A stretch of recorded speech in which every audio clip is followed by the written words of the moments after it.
Welcome back. All right, so Christmas tree. Don't need a whiteboard when I have the Christmas tree right here. I should try that on the hockey channel. I don't think that'd go over very well.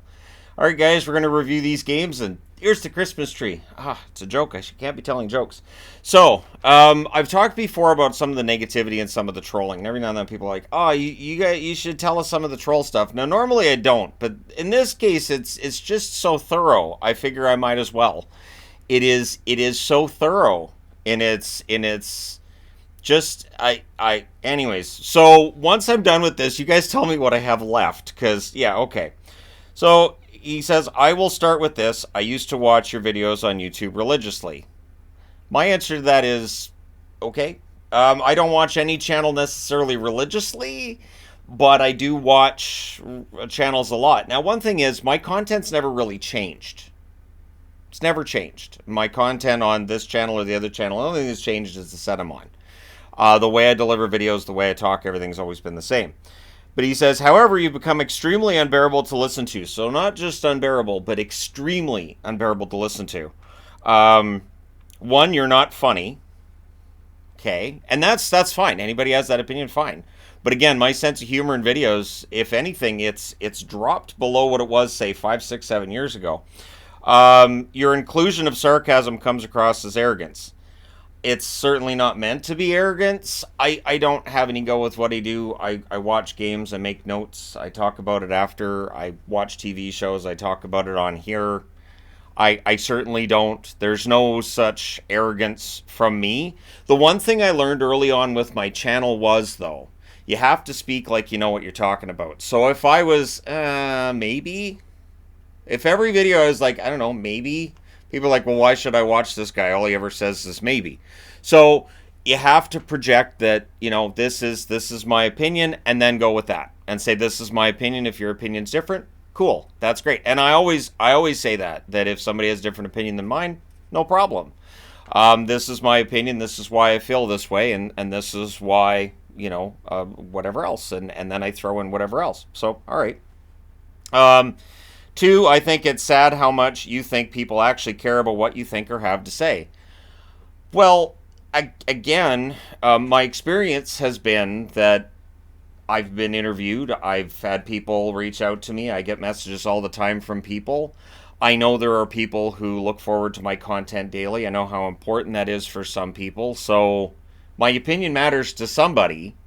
So again, it is this thing on the internet now that I don't like that thing, so nobody likes that thing, which is weird. Or I talk to my friend Dave, and Dave and I don't like it, so that means nobody does, I guess. This is my favorite part. 3, what gives you the idea because you're a Canucks fan that you know anything? Yes, because I cheer for the Vancouver Canucks, I can't know anything. This was why I failed so much in high school, because they'd be like, sorry, we had to drop you down to an F, not an E, I learned that. Drop you down to an F because you're a Canuck fan. So you're going to keep failing until, see, Johnny's wearing a Montreal jersey. Why can't you wear a Montreal jersey? Or even Toronto. Why Vancouver? It's such an odd, and I've had this before on the channel with, well, you're a Canuck fan. Who cares what you have to say? What? Wait, what? How? What? It's my fault they suck? Like, I don't understand. It's my fault they lost in '94 and 2011. I apologize to Canucks fans everywhere. I had no idea it was my fault. I had no idea. So that's one of the weird ones. 4, please wear a shirt or something under your jerseys, which I have. I'm wearing. I usually have a shirt on underneath my jerseys. This is where it gets funny, because he says having to see the body chest hair is not only disturbing but also disgusting. So I guess smooth as a baby's bottom. I don't do that, and I also don't shame people for having chest hair. I find that weird. Honestly, I've found over the years the ladies like chest hair. It's something I didn't know until I did, and since I found that out, I've been like, cool. So there's a lot of guys out there that they just, it's got to be clean, and you got to get the peck. I always think it's kind of weird. Even last night I was watching an episode of The Challenge with Yvonne, and one of the challenges, I was like, there's something really homoerotic about some of these. And I'm not saying that as like, oh, this is awful, I want to turn this off as terrible, but I'm like, this is just, it's strict, because they're all just clean shaven, and they're all wrestling, and I'm like, which is fine. I bear no ill will to anybody who really enjoys that and everything. I bear no ill will to any guy who thinks that, shaving the chest hair is fun, because it's not. But I find that so weird because most of the women I've talked to, they don't mind a little bit of chest hair. They don't mind it at all. So it generally has been guys that don't like to, and I don't really. I'm married. I'm not really interested that way. So flattered, but not really interested. Fifth, no one cares about the pets in your house. This is absolutely false. I know this is false because there are a lot of followers to the THG Cats account on Instagram. I can post videos about cats on this channel and people watch them. So there are absolutely people that care about the pets in my house. And I care about the pets in my house. And right now there's 2 cats and 2 rabbits on the set. So while you can see Shadow just down here, Bear's on the other cat tree, and Cinnabon's over here, Licorice is over there. Not that anybody cares. But of course they do. It's such a silly thing. Why would I have the cat tree in the background if people didn't care? When I didn't have a cat tree in the background, there were complaints all the way through the comment section about where are the cats? What happened? Why'd you take the cats out? So, yeah, people care. That's a weird one. I will defend the cats. I will defend the cats and the rabbits. And add to that, no one cares why you wear a certain jersey or anything else you have to throw in about why you do something. That's also, and I can prove that's incorrect by almost every comment section under a review. So last year, there was somebody tracking which jerseys I wear for when I review hockey games. And trying to point out that there were certain teams I clearly had it in for because I wasn't wearing them. Well, this year I've got a spreadsheet. And I'm tracking which jerseys I wear. And I do that because I know there are people who keep track of that. Now I've got people upset. Well, I'm surprised you didn't wear a Pittsburgh one because of the goalie goal. I wore a Pittsburgh one too recently. So I had to wear a different one. And so that's why I've been wearing the ones I've been wearing lately, because I have to go back through the spreadsheet and go, I haven't worn that team in a while. I'm going to have to wear them tonight. It has nothing to do with which game personally I thought was awesome. That's what it used to be. But it would turn out I'd wear one team 5 times and another team I might not wear at all. And then it becomes, well, he hates this team. So I thought, okay, all right, I'll just track it. And it won't matter which jersey I wear. But there are definitely people who care which jerseys I wear and why. So they even care about which jersey I wear for that team. So I might grab a Rangers jersey. I'm wearing Rangers. And you're like, oh, you wore the 70s Rangers. Why'd you wear that? That's stupid. I've had people complain about the magnets I use on my boards too. Taking it as a personal insult that I'm using an old Maple Leafs logo or an old Buffalo logo or Columbus using Stinger. And it's like, this is insane. Now, with that, I've just leaned into it. So I've got all the mascots now magneted up. I've got magnets for every mascot in the NHL. So at any given time, on any given night, I can just have mascots all over the board. Because I think it's a silly thing to be fixated on is what magnets I'm using. But, all right, I magnet everything up. So people definitely care. And then he says, 6, stop your complaining about busy hockey days with too many games. If you can't handle it, stop your channel. So in the event that, this is what I've been talking about. The fact there's 2 games one night, 13 the next, 3 games one, 14 the next. And I try to follow every single game when it's going on. It's a reason I'm really glad I didn't become the baseball guy, because that would not have worked. Well, I wouldn't have watched every baseball game. That wouldn't have happened. But the reality is that, yeah, it's hard to follow along. I'm not the only one that doesn't like the way the NHL does their scheduling. There's some things I've figured out with the NHL this year that I'm going to talk about in the off season. I'm not going to talk about it during the season.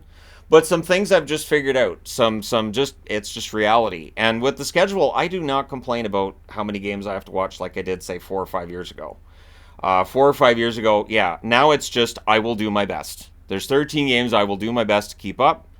Or I'm like, all right, so this took a little while to get together because I had to catch up because there were so many goals being scored at once. It's really hard for me to keep track. That to me is not complaining. It's just my way of saying this review's going up probably 20 minutes later than it should have because the schedule's busy. So it's not me saying I hate this schedule and I hate this. And then the funny part to me is, well, then stop the channel. Well, no, I would have the option. Like I was talking to somebody yesterday too on the channel, and I have the option to, if I decide to tonight, let's just say tonight I say, there's 6 games in the NHL. I don't think I'm going to watch them.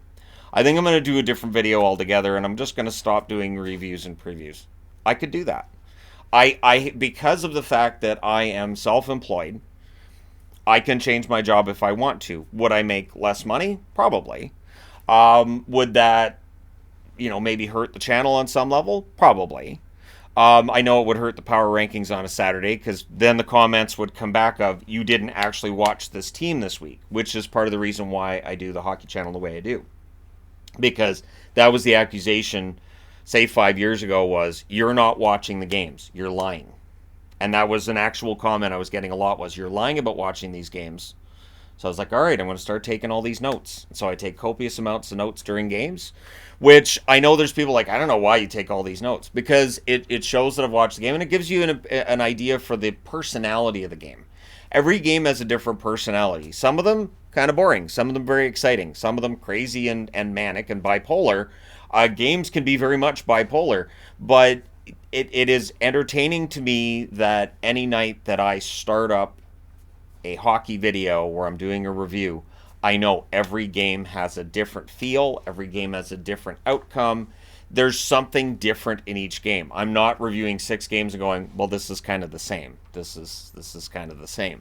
Which I think with certain other sports that it would feel that way. I do think that if I had pivoted and done baseball, I think I would have felt that way. I might have more subscribers because obviously baseball's bigger in the US than hockey is, but I don't think I would have enjoyed it as much, and I wouldn't have been able to follow it as much. Power rankings might have been somewhat easier with a 162 game schedule than an 82 game schedule, and especially just how quickly they play these games. So we're like, all right, this team went 5-1 this week, they're moving up. This one went 2-4, they're moving down. It'd be pretty easy, right? With hockey, it's not necessarily that easy. You've got overtime, you've got shootouts. But the final comment on this is, I mean, only a lazy, incompetent person would fall back into a YouTube influencer in quotes, job. I didn't fall into YouTube. I didn't fall into anything. Anytime that I have gone from one job to the next, I have gone from one job to the next. I have not been unemployed since I was 19. I want to say 19, and that was just because I worked at a ceramic shop and I got laid off because they were slow. And I was laid off, and within a month I had a full-time job. It wasn't a great job, but I kept it for 7 years. And then when I decided I was going to leave that job, I got another job first, and I made sure I made more money. And I went to that new job where I made more money, and I felt like I was more sane.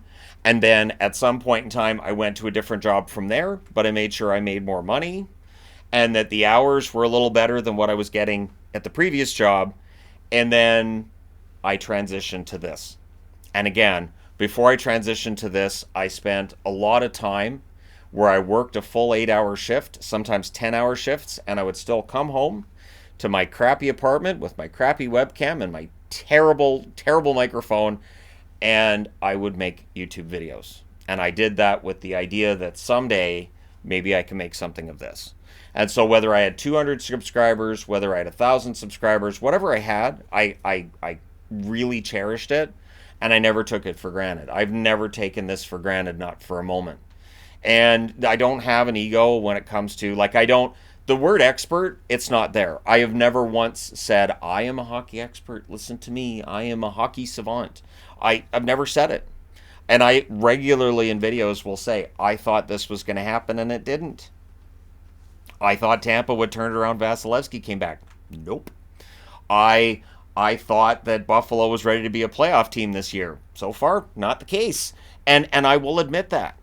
So but again, you have to talk in a video with some sense of certainty, like you are saying, this is what I believe and this is why I believe it, and then you kind of have to stick to it, because if you're wishy-washy or if you're trying to chase down everybody liking you, well, then you're in trouble. So have I been told by people I'm not funny? Yeah, my whole life I've been told that, but I've also been told I am funny by other people my entire life.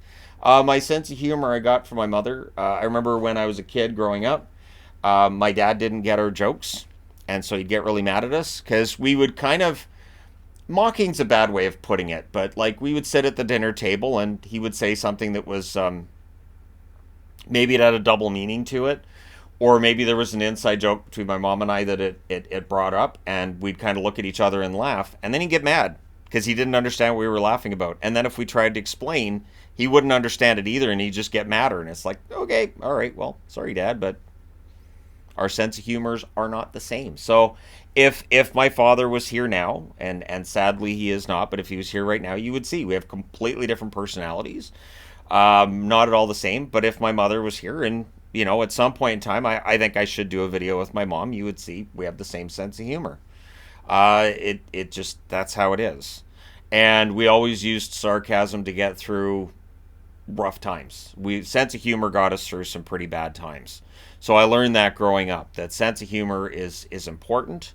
I understand not everybody's going to share that. I understand that not everybody's gonna love what I do, but I find it so odd that, like, does somebody send a message like that thinking that it's gonna make me not do my job anymore? Or that I'm gonna, like, completely change how I talk in videos and the way that I act, and I'd better have a shirt on because if I have chest hair, people are gonna be disgusted, which is just so weird. It's such an odd. The body shaming that goes on now is so bizarre, and it's not just restricted to women either. Men can get body shamed too, and I find it so odd. It's really, really weird to me. So I wanted to share that because, yeah, people have often said, well, I don't see that I don't see that you're, whatever. But yeah, so it was actually my wife he was having the exchange with, just as a behind the scenes look. It was actually her he was talking rude to, which I don't appreciate either. But then she just, like, gave an emoji back, I guess, and he says, "Yep, your job and channel are a joke. Glad your smile face emoji agrees." And then she answered with, "Hope whatever's making you unhappy improves and you feel less angry and resentful. Thanks for the views. Have a good night." And he answered with, "Ha, arrogant response." So I don't think what she said was arrogant, but okay. So there you go. Because I know there are people who think, he doesn't actually get ugly comments and nasty comments. Oh, I absolutely do. They just normally aren't on the channel. Normally it's via chats or their comments that automatically get held by the channel holding procedures I've got in place, where comments are held for potentially being inappropriate. So if somebody's cursing and swearing, you won't see it because it's held.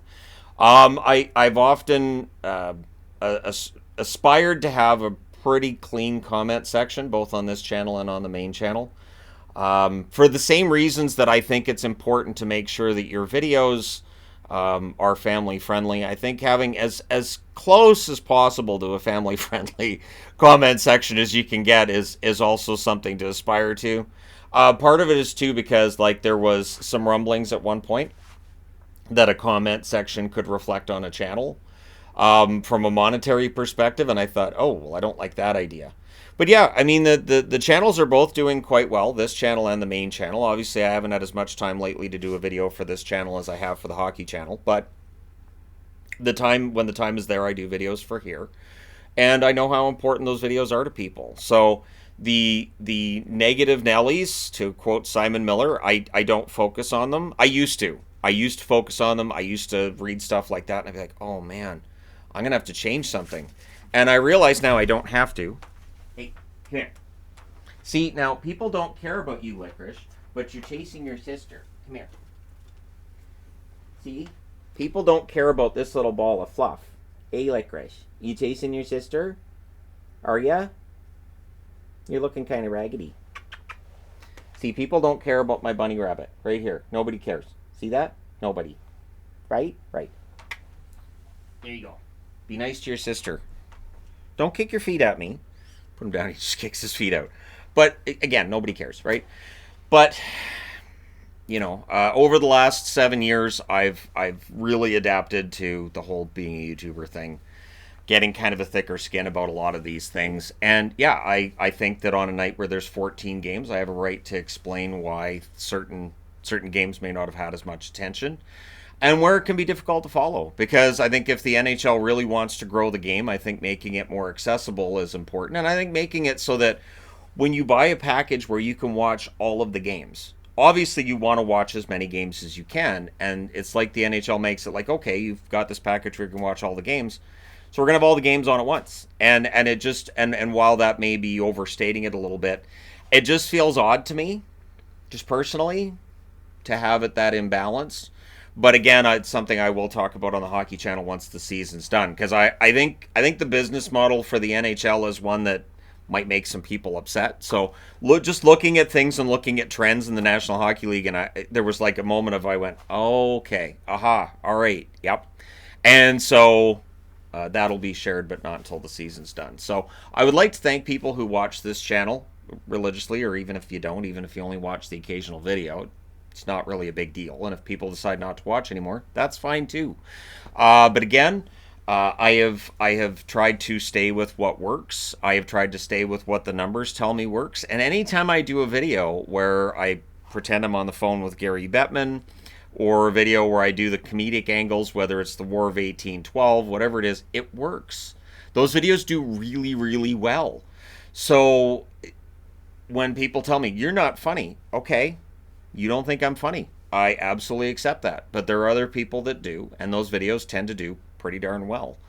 And yeah, so anyways, there you go. Let me know your thoughts in the comment section below, as always. Don't forget to hit like and subscribe if you've not done so already. Thank you guys so much for watching, for all your support. And I decided to wear the Hot Rod jersey for this video because Rodimus Prime was seen as like the most irritating character in the original Transformers by most. I liked Hot Rod, kind of, sort of, until I didn't. Once he was Rodimus Prime and once they get into the cartoons, I was like, this does not work. And then Optimus comes back because I think they realized this does not work. But anyways, there you go. There's my little Transformers dig at the end of this too. So thank you guys so much for all your support. For people who do watch my videos every day. And for people who enjoy my content, and even people who don't. Thanks for watching. I will talk to you again soon.